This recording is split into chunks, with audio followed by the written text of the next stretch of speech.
Yesterday, March 6, we had a 35.9% positivity rate with some 723 Jamaicans testing positive for the coronavirus. Let that sink in. Let it sink in that that positivity rate means that our hospitals are going to come under pressure, significant pressure. Let it sink in that our public health workers, our nurses, our doctors are going to find it very difficult to cope with those who come in and need medical care. Let it sink in that it means longer waits. It means persons having to suffer for longer periods before they can get a bed. And generally speaking, a health system that is going to experience significant stress and fatigue. Ladies and gentlemen, Jamaicans, the truth is we're not trying hard enough. I accept that the government has a responsibility. But let us be clear, a lot of the spread that is taking place in this country is because too many of us are ignoring the need for personal responsibilities.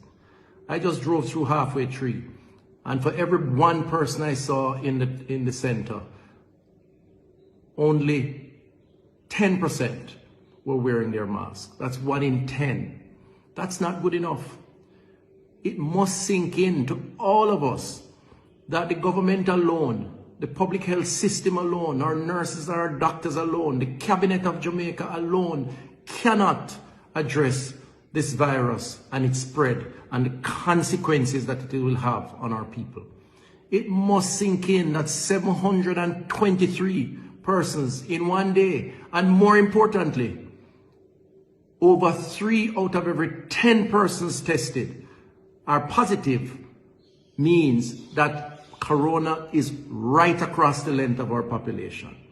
It must sink in that if you continue to have the parties, the drink-ups, if you continue to ignore the protocols around gatherings, and you congregate and you don't wear the mask, then the chances of your getting the coronavirus are real, and the probability is increasing. And when you get to the hospital, the chances of your getting a bed is going to become less and less. Jamaicans, people will die. It's as simple as that. I am sorry if some persons are offended by this straight and plain talk. But I believe that it is very important that all of us appreciate and understand the consequences of our action. This is not an attempt to rid government of its responsibilities, contrary to what some may say or some may think.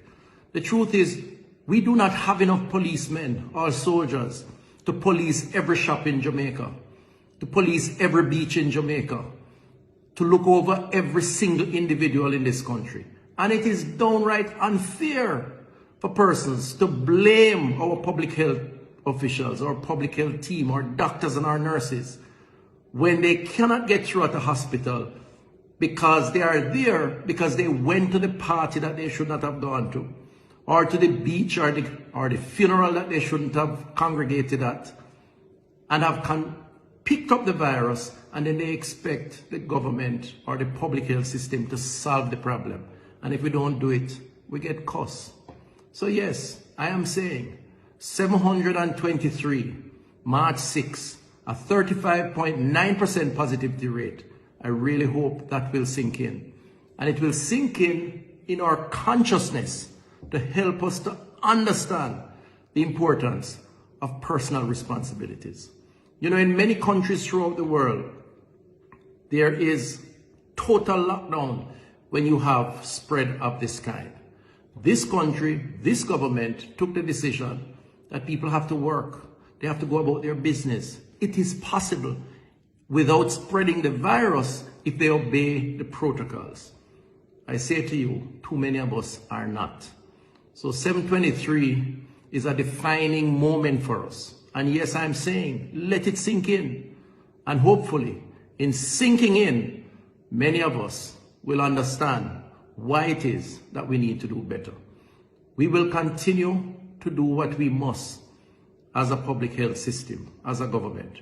We will work hard to provide the beds, to ensure that the doctors are alert, to ensure that you get triaged or looked after when you turn up. But the reality is there's so much and no more of us. There's so many beds and no more beyond a certain point. And truthfully, it doesn't have to be this way. We don't have to have the overcrowding if we respect the protocols and take personal responsibility. I really hope for all of us, better days ahead. I believe there will be better days ahead. The vaccines are expected to arrive tomorrow and others to come later on. We will now embark on one of the most significant logistics exercises that this country has seen.